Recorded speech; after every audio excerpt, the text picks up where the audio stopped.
పటాన్ చెరువు మీద సవాల్ నువ్వో నేనో తేలిపోవాలి అంటున్నారు నేతలు. బీఆర్ఎస్ ఎమ్మెల్యే గూడెం మహిపాల్ రెడ్డి, కాంగ్రెస్ నేత కాటా శ్రీనివాస్ గౌడ్ మధ్య డైలాగ్ డైనమైట్లు పేలుతున్నాయి. నువ్వెంతంటే నువ్వెంత అంటూ తొడలు కొడుతున్నారు నేతలు. ఆరోపణలపై తడిబట్టలతో ప్రమాణానికి సిద్ధమా అంటూ సవాళ్లు విసురుకుంటున్నారు.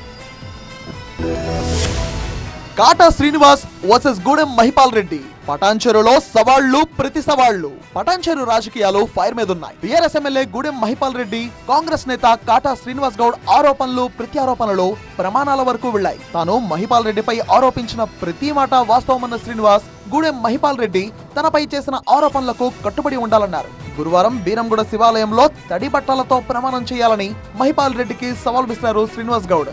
నువ్వు చేసిన ఆరోపణలు కావచ్చు, నేను చేసిన ఆరోపణలు కావచ్చు, ఇక్కడ పవిత్రమైనటువంటి వందల సంవత్సరాల చరిత్రటువంటి బ్రహ్మరాంబిక మల్లకార్జున శివాలయంలో 11 గంటలకు నేను వస్తున్నా.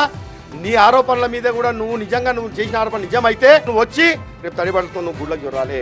నేను చేసిన ఆరోపణలు ఏవైతే నీ మీద చేసిన ఆరోపణలు ఉన్నాయో అవి నిజమని చెప్పి నేను రేపు తడిబడులతో శివాలయం గుళ్ళకి చూడబోతున్నా 11 గంటలకి. ఇక ఈ పటాన్ చెరువులో ఇక నువ్వా నేనా తెలుసుకుందాం. రేపు పటాన్ చెరువులో ఆ దేవుడి సన్నిధిలో నీదో నాదో బండారం బయటపడాలి. రేపు తన స్థాయి ఏంటో నియోజకవర్గ ప్రజలకు తెలుసన్నారు కాటా శ్రీనివాస్ గౌడ్.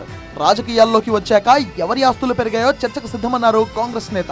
అవినీతి విషయంలో గూడెం మహిపాల్ రెడ్డిని వదిలిపెట్టే ప్రసక్తే లేదన్నారు కాటా.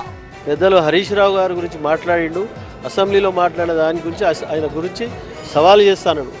ఆయన ఎంటిక మందం పనికిరాను, ఎంటిక లెవెల్లో పనికిరావు హరీష్ రావు. కాబట్టి ఆయన ఉద్యమ వీరుడు. మా మీద ఎక్కడ ఒకటి చూపి ఒక్కటి ఆధారాలు ప్రూఫ్ చేసి తెల్లబడ్డలు చెప్పుకొని నల్లబడ్డలు వేసుకొని తిరుగుతా మొత్తం. మళ్ళీ రాజకీయాల జోలికోనిగా దమ్ముంటే ప్రూఫ్ చేయాలి. ఒక్క గుంట ఒక గజం. నువ్వు నిజాయితీగా ఉంటే, నువ్వేం తవ్వకాలు చేయకపోతే, నువ్వేం ఎక్సెస్ తవ్వకపోతే ఇవ్వడేందుకు వచ్చి నిన్ను తీసుకొని పోయి లోపలేస్తాడు. నువ్వు వాడు అవినీతి చేసినావని చెప్పి అధికారులు వచ్చి కొలిచినప్పుడు నీకు కేటాయించిన దానికంటే ఎక్కువ తొవ్వినవు కాబట్టి, ఎక్సెస్ తొవ్వినవు కాబట్టి నిన్ను తీసుకుపోయాడు లోపలేసిర్రు. గురువారం గుడికి తడిబట్టలతో ఎవరు వెళ్తారు, ఎవరు ప్రమాణం చేస్తారు అన్న చర్చ కొనసాగుతోంది. నేతల సవాళ్లతో పోలీసులు అప్రమత్తమయ్యారు.